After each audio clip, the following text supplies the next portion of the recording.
تورات پر ایمان لانے والوں کو یہودی، انجیل کے ماننے والوں کو عیسائی اور قرآن کے ماننے والوں کو مسلمان، لیکن زبور کے ماننے والوں کو کیا کہا جاتا ہے؟ اور یہ لوگ اس وقت کہاں موجود ہیں؟ ہم سب کے علم میں ہے کہ اللہ تبارک و تعالیٰ نے 4 آسمانی کتابیں مختلف اوقات میں مختلف علاقوں میں نازل فرمائیں۔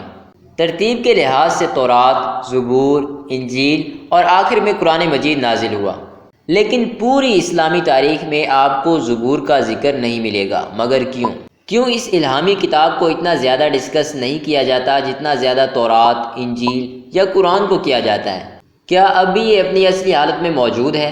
اس میں کیا کیا لکھا ہے یا اس میں کیا کیا موجود ہے؟ آج کی ویڈیو میں ہم ان سوالات کے جوابات جاننے کی کوشش کریں گے۔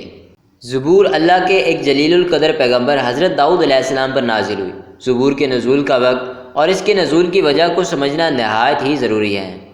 فرعون مصر کی 400 سال کی غلامی میں رہتے ہوئے بنی اسرائیل قوم کو آزاد کروانے کے لیے اللہ نے ان میں اپنے پیغمبر اور رسول حضرت موسیٰ علیہ السلام کو نازل کیا۔ ان پر تورات یعنی پہلی آسمانی مکمل کتاب کو نازل فرمایا۔ حضرت موسیٰ علیہ السلام بنی اسرائیل کو فرعون سے نجات دلا کر سرائے سینا پار کروا کر مصر سے فلسطین لے آئے۔ اس کی تفصیلات قرآن مجید میں بہت واضح طور پر موجود ہیں۔ سرائے سینا کے رستے میں کوہ طور پر تورات کو نازل کیا گیا تھا۔ سرائے سینا کے اندر 10 لاکھ کے قریب بنی اسرائیل کی آبادی کو من و سلوہ کھانے کو ملا اور بادلوں نے صحرا میں ان کے اوپر سایہ کیا تاکہ ان کو گرمی نہ لگے۔ حضرت سیدنا موسیٰ علیہ السلام کا زمانہ آج سے 1500 سال قبل مسیح یعنی آج سے 3500 سال پرانا بتایا جاتا ہے۔ اس وقت فلسطین کے اندر مشرکین کی حکومت تھی۔ بنی اسرائیل پر اللہ کے ایک نبی حکمران تھے۔ انہوں نے وفات کے وقت طالوت کو اپنا جان نشین مقرر کر دیا، جس کا ذکر قرآن مجید پارہ نمبر 2 سورۃ البقرہ کی آیت 245 سے 252 کے درمیان ملتا ہے۔ طالوت نے 1004 قبل مسیح سے 1020 قبل مسیح تک حکمرانی کی۔ اسی دوران فلسطین کی فوج کے ساتھ ایک فیصلہ کن جنگ ہوئی۔ بنی اسرائیل اس وقت مالی اور اسلحی طور پر بہت کمزور تھا اور اپنی طاقت کے نشے کے اندر آ کر فلسطین کی فوج نے اعلان کیا کہ اگر ہمارے طاقتور سپاہی جالوت کو اگر کوئی شخص ہرا سکتا ہے تو سامنے آئے۔ انہوں نے اعلان کیا کہ اگر کسی نے ایسا کر دیا تو ہم پورا فلسطین بنا لڑائی کے چھوڑ دیں گے۔ بادشاہ طالوت نے اعلان کیا کہ جو شخص بھی یہ کام کرے گا میں اس سے اپنی بیٹی کی شادی کروں گا اور وہی شخص اگلا بادشاہ بنے گا۔ اسی دوران حضرت داؤد علیہ السلام جو اس دور میں بکریاں چرایا کرتے تھے سامنے آئے اور ایک ہی وار سے اس جالوت کو جہنم واصل کر دیا اور وعدے کے مطابق فلسطین بنی اسرائیل کے حوالے کر دیا گیا۔ اسی فلسطینی فوج سے تابوت سکینہ بھی واپس لے لیا گیا، جس کے اندر حضرت موسیٰ علیہ السلام اور حضرت ہارون علیہ السلام کے تبرکات موجود تھے۔ حضرت طالوت کی وفات کے بعد بنی اسرائیل کے بادشاہ حضرت داؤد علیہ السلام بنے۔ انہوں نے بیت المقدس کو اپنا دارالحکومت بنایا جس کا نام ابرون رکھا۔ اب تک بنی اسرائیل کے لیے شریعت یا اللہ کا قانون تورات ہی تھا، اور حضرت داؤد علیہ السلام نے پہلی بار بنی اسرائیل قوم یا یہودی قوم کے لیے باقاعدہ طور پر ایک عمارت کا قیام شروع کیا جو عبادت کے لیے مخصوص تھی۔ اس سے قبل یہودیوں میں عبادت گاہ کا کانسیپٹ بالکل بھی نہیں تھا۔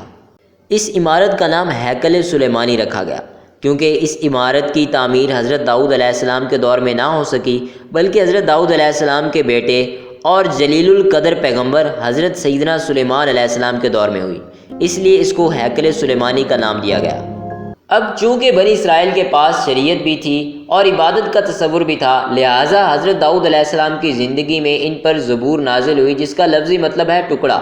اب یہاں سب سے اہم اور سمجھنے کی بات یہ ہے کہ زبور کوئی شریعت کی کتاب نہیں بلکہ اللہ کی تعریف اور حمد و ثنا سے بھری ہوئی کتاب ہے، کیونکہ اللہ تعالیٰ نے حضرت داؤد علیہ السلام کو لوہے کو نرم کرنے کی طاقت اور انتہائی خوبصورت آواز عطا کرنے کے ساتھ ساتھ اللہ کی حمد و ثنا اتنے خوبصورت انداز میں بیان کرنے کا معجزہ عطا کیا تھا جو کہ آج تک کسی کو عطا نہیں کیا گیا۔ زبور کی پوری کتاب اللہ کی تعریف، اس کی بڑائی اور اس کی بزرگی سے بھری ہوئی ہے۔ اس میں زندگی گزارنے کے احکامات موجود نہیں ہیں اور نہ ہی کوئی تاریخ، پیشن گوئی یا اخلاقیات ایسا کچھ موجود ہے، یعنی زبور کی بنیاد پر کسی بھی معاشرے کی بنیاد نہیں رکھی جا سکتی، کیونکہ یہ الگ سے شریعت یا اللہ کا قانون نہیں ہے۔ اس کتاب کے نازل ہونے کے بعد بنی اسرائیل قوم کو باقاعدہ طور پر اللہ کی حمد و ثنا اور اس کی عبادت کا طریقہ سکھایا گیا تھا۔ حضرت داؤد علیہ السلام جب اپنی جادوئی آواز میں اس کتاب کی تلاوت کرتے تھے تو آسمان، سمندر اور چرندوں پرند جھومنے لگتے تھے۔ حضرت داؤد علیہ السلام کی وفات کے بعد یہ آواز تو باقی نہ رہی، مگر یہ کلام بنی اسرائیل قوم ہیکل سلیمانی کے اندر اللہ کی بڑائی اور اس کی عبادت کو بیان کرنے کے لیے پہلے بھی پڑھتی تھی اور آج بھی پڑھتی ہے۔ ظاہر ہے کہ ایک نسل سے دوسری نسل یوں ہی اس سلسلے کے دوران اس کو تبدیل کر دیا گیا، یعنی آج یہ اپنی اصلی حالت میں موجود نہیں، یعنی ناپید ہو چکی ہے۔ یہ تمام آسمانی الفاظ یعنی حضرت موسیٰ علیہ السلام پر نازل ہونے والی تورات سے قبل کے صحیفے، خود تورات اور زبور کو دا اولڈ ٹیسٹامنٹ کہا جاتا ہے، جبکہ انجیل مقدس کے تمام نسخوں اور رسولوں کے اموال، حواریوں کے خطوط اور مکاشہ جس کے اندر شامل ہے، اس کو دا نیو ٹیسٹامنٹ کے نام سے جانا جاتا ہے۔ زبور کی چند آیات کا ترجمہ سنیں تاکہ آپ کو علم ہو سکے کہ یہ کیوں نازل کی گئی۔ خداوند میرا مالک ہے، مجھے کسی چیز کی کمی نہیں ہوگی۔ وہ مجھے ہری بھری چراگاہوں کے اندر بٹھاتا ہے اور مجھے سکون کے چشموں کے پاس لے جاتا ہے۔ وہ میری جان کو زندہ رکھتا ہے، وہ مجھے اپنے نام کی خاطر سچ کی راہوں پر لے چلتا ہے۔ چاہے موت کی کسی بھی وادی سے میرا گزر ہو تو بھی میں کسی بلا سے نہیں ڈروں گا، کیونکہ تو میرے ساتھ ہے۔ پوری زبور اسی طرح حمد و ثنا سے بھری ہوئی ہے، یعنی اس میں کوئی قانون یا شریعت نہیں ہے۔ حضرت داؤد علیہ السلام اور حضرت سلیمان علیہ السلام کی وفات کے بعد انہی میں حضرت عیسیٰ علیہ السلام آئے، جو بنی اسرائیل قوم کی نسل سے آخری نبی تھے۔ جب بنی اسرائیل نے تورات کو بدل ڈالا تو ظاہر ہے کہ ایک نئی شریعت کی ضرورت تھی، تو حضرت عیسیٰ علیہ السلام کو ایک نئی شریعت دے کر بھیجا گیا اور آپ پر انجیل نازل کی گئی۔